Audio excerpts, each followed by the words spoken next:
I'm going to get there in a few moments. What happens when we live a life that pleases Him? Here's some of the things they did to please God, and you can find this in 1 Thessalonians chapter 2. He said, we do not use flattery as a cloak for greed. So they didn't say things to try to pump money out of the people. So common today. We do not seek glory from men. They did not make people call them Right Reverend, Apostle Doodad. They said, we do not seek glory from men. Isn't that amazing? Then he said, we do not make demands to be served as apostles. He said, even though as apostles we could make demands, we don't. They didn't have people carry their suitcases. Carry my stuff. You're my armor bearer. I'm the apostle. They said, we don't do that. We said, we live a life to be pleasing to God. Why? Because Jesus didn't do that. Jesus didn't do that.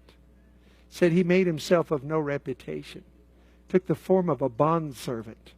Bondservants don't puff themselves up and tell other people to serve them. Bondservants serve. So that's Jesus. So the apostle said, we're living a life so that our life will be pleasing to God. Then he said, we're gentle, like a nursing mother cherishes her children.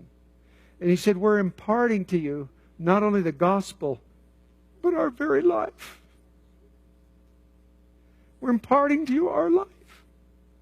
And then he said, to live pleasing. This is all in 1 Thessalonians. He said, we're seeking to please God. And he said, therefore, we don't use flattery as a cloak for greed. We don't seek glory from men. We don't make demands to be served, but we're gentle.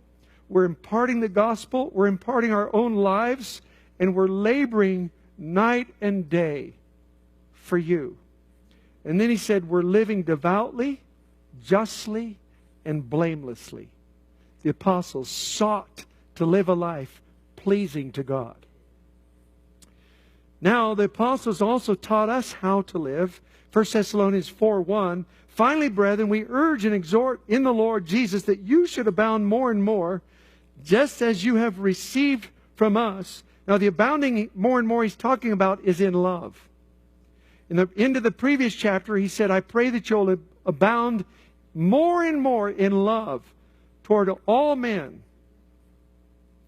He said that you receive from us how you ought to walk and how you ought to please God.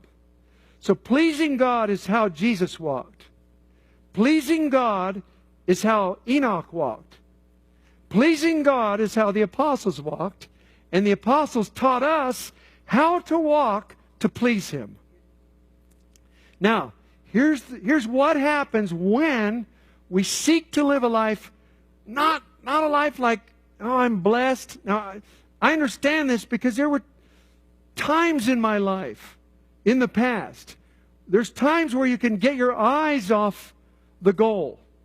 You can get distracted by life itself.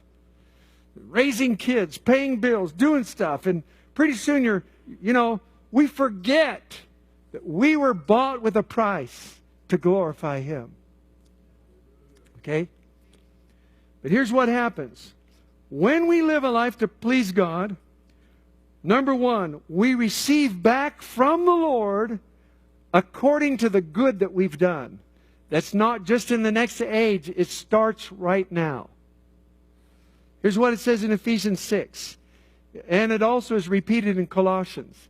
It says, it says bondservants. Now that's what's close to that bondservant relationship today would be employer-employee. It says, serve your masters. You might have a Christian master. You might have an unbelieving master. He said, but whatever you do, do it with all your heart as unto the Lord. And he said, knowing this, that whatever good anyone does, he will receive the same from the Lord. Now we're told, maintain good works. They're profitable.